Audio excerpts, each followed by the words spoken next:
Recursos para tratar de declarar la inconstitucionalidad del DNU de Javier Milei hubo muchos, pero muy pocos aceptados, María Esther, ¿no? Exactamente, en todo el país con el objetivo de muchos artículos, que la reforma laboral, que el Código Civil, porque realmente el decreto de necesidad de urgencia, el 70/23, aprobado o emitido, publicado en el Boletín Oficial a fines de diciembre del año pasado, es enorme, contiene muchísimos artículos, capítulos, toca muchísimos temas.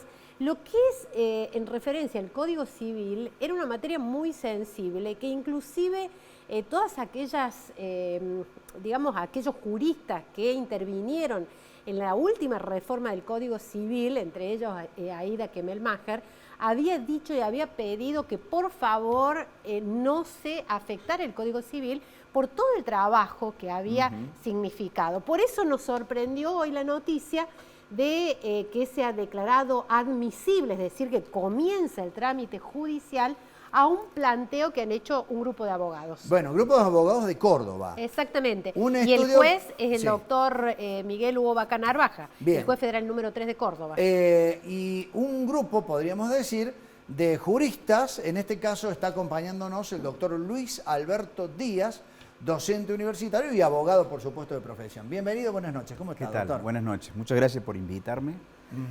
Sí, así es, efectivamente, como ustedes señalan. Digamos, hemos presentado hace un mes una acción declarativa de inconstitucionalidad.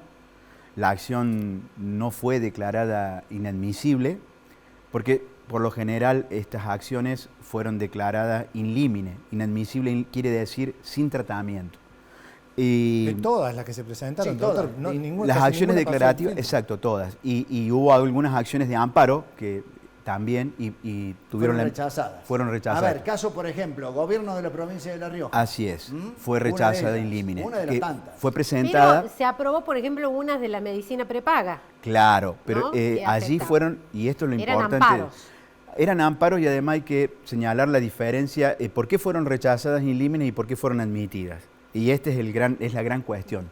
El DNU 70/2023 se lo conoce como el DNU Ómnibus, que quiere decir que hace una reforma integral del sistema jurídico, distintos temas, pasando por el derecho laboral, derecho aeronáutico, ambiental, civil y comercial, sociedades y demás.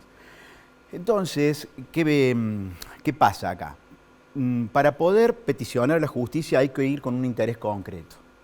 Y entonces no hay una sola persona que pueda invocar un interés concreto sobre todo el DNU. ¿Bien? Entonces, solo podemos ir por cuestiones puntuales. ¿Ustedes es decir, por qué fueron? ¿Qué artículos? bueno, nosotros, tanto otros planteos que hubo como el nuestro, hacen un planteo en contra de todo el DNU. A pesar de que una interpretación restrictiva sostiene que para que se haga este planteo solo tiene que ser alguien que invoque un interés muy concreto, la Corte Suprema ha señalado en un caso ya hace tiempo, Colegio de Abogados de Tucumán se llama, que cuando lo que está en juego son los derechos políticos, los derechos a participar en la vida democrática, la República y las instituciones, este interés concreto se flexibiliza de alguna manera. Es decir, ya no debemos hacer un control tan exhaustivo, tan estricto de a ver cuáles son los intereses que están en juego.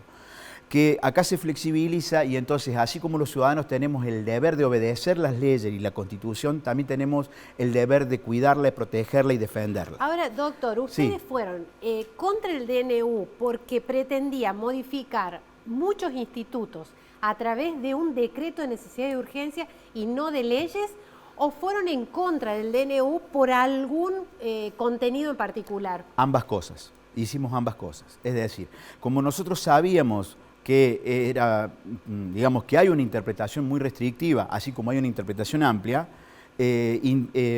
interpusimos un ataque al DNU completo y también en particular para el caso de que se considerara que no teníamos un interés concreto en reclamar.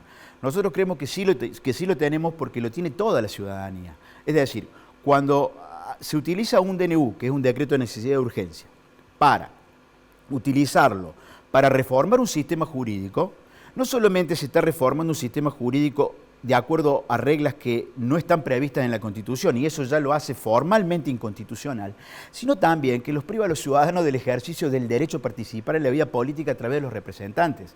Es decir, yo tengo mis representantes en el Parlamento, que son quienes van a discutir cómo se implementan, cómo se sancionan las nuevas leyes que van a regular el proyecto de vida de los argentinos. Y el alcance que puede tener, la afectación que puede tener para cada Exactamente. uno. Entonces, eso en primer lugar. Y en segundo lugar, nosotros creemos que se está atacando al Código Civil y Comercial, y esto lo planteamos de una manera, si se quiere, nosotros en el derecho lo llamamos en forma subsidiaria. ¿Por qué? Decimos, bueno, si este planteo que nosotros entendemos que son estos derechos políticos que nos están siendo conculcados, no lo admite por una interpretación restrictiva, admita esta acción porque se está afectando el Código Civil y Comercial de la Nación. ¿Por qué? Porque el Código Civil y Comercial de la Nación tiene principios que lo han estructurado, como bien usted señaló que la doctora Kemmelmacher de Carlucci lo plantea, y que de ninguna manera el Código Civil y Comercial de la Nación puede ser, digamos, reformado mediante un decreto, pero además sin tener en cuenta el sistema. Porque cuando uno toca una pieza, como dice la doctora, se desarma. Claro. Ahora, doctor, sí. Yo recuerdo antes de todo esto, cuando se intentó aprobar o tratar la ley ómnibus, sí, que después no prosperó, ahí fue la doctora Kemmelmacher y varios juristas y hablaron de esto. Y tengo entendido que se restringió un poco, digamos, esto. En el DNU, ¿qué quedó? Porque yo fui a ver, en la Gacetilla de ustedes hablan del artículo 252, me fui a buscar el artículo ese, y habla de la libre contratación. Inmediatamente pensé en la ley de alquileres. Claro. ¿Ustedes lo que han pedido es eso, que se derogue el DNU, en particular en relación a los alquileres? No en relación a los alquileres, sino es mucho más amplio. Es decir, nosotros lo que señalamos es que los artículos 252 y 253 sí, del DNU afectan el sistema del Código Civil en este sentido. Se plantea, por un lado, como un principio central de una jerarquía superior a los demás principios, la idea de la libertad de contratación. Por un lado, en el DNU, ¿no? Y por otro lado, se señala que los jueces no pueden intervenir para controlar esta libre contratación, salvo que alguna de las partes lo pida. Entonces, ¿nosotros qué decimos? Que esto afecta a un principio fundamental que es el de la igualdad como no discriminación y fundamentalmente para los sectores más vulnerables. ¿Por qué? Nosotros hemos dado varias veces, yo doy este ejemplo, me parece que es el más claro, que viene a relación con el tema de los alquileres y que no son, vamos a suponer, yo voy a dar un ejemplo, una familia que está alquilando, hoy con la suba de los alquileres no puede seguir, genera una deuda. Esta familia, además, vamos a suponer un ejemplo que podría suceder, que pierda el trabajo a alguno de los integrantes de la familia. Esta familia se encuentra en una situación de que no puede claramente sostener y pagar la deuda, ¿no? Va a tener que acordar un plan de pago. En este acuerdo del plan de pago, por lo general, ustedes acá no se encuentran en igualdad de condiciones ni de posiciones quien tiene un inmueble y quien no lo tiene y que está alquilando. Seguramente va a poder contratar un abogado para que lo asesore y establezca este acuerdo de la mejor manera posible.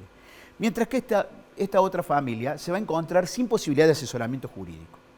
O sea que ya ahí ya tenemos una lesión. ¿Por qué? Porque no hay igualdad real de partes como lo pretende cuando se habla de la libertad de contratación. Supone que todos somos iguales y en realidad no lo es, porque no tiene en cuenta a los adultos mayores, no tiene en cuenta a los discapacitados, no tiene en cuenta a las mujeres, ni a los niños, ni a las niñas y los adultos. Es decir, entonces, eso es lo primero. Y lo segundo es que si vamos a suponer que esta familia no puede pagar este acuerdo que celebró, quien es el propietario seguramente va a iniciar una acción judicial. Y esta familia que no tenía abogado tampoco va a poder ir a la justicia. Es decir, el acceso a la justicia tampoco lo va a tener. Claro. Doctor, nos queda un minuto. Sí. Si es que el juez Vaca Narvaja ahora lo declaró admisible, bien, va al fondo y resuelve en favor de la acción, ¿se cae esta situación de contrato libre? Quedaría, el DNU sería, digamos, si se ataca todo y el juez resuelve a favor nuestro en relación a ese planteo, es nulo, de nulidad absoluta, bien, como si no hubiese tenido vigencia, se vuelve al estado anterior. Y si solamente nos reconoce parcialmente, que es la sería... vieja ley de alquileres. Exacto. Pasaría lo mismo, y si no, pasaría lo mismo que pasó en el derecho laboral, que se suspendió la entrada de vigencia del DNU respecto al Código Civil y Comercial. Doctor Luis Díaz, ha sido muy amable, muy gentil. Muchísimas gracias por la invitación, les agradezco mucho. Nos tenemos que ir a la pausa. En instantes nada más, para el último bloque de Con el Diario del Lunes, vuelven los créditos SUBA y en un rato un especialista nos cuenta con qué humor lo recibe la sociedad, pero particularmente los grupos inversores que trabajan en el rubro inmobiliario. Ya volvemos.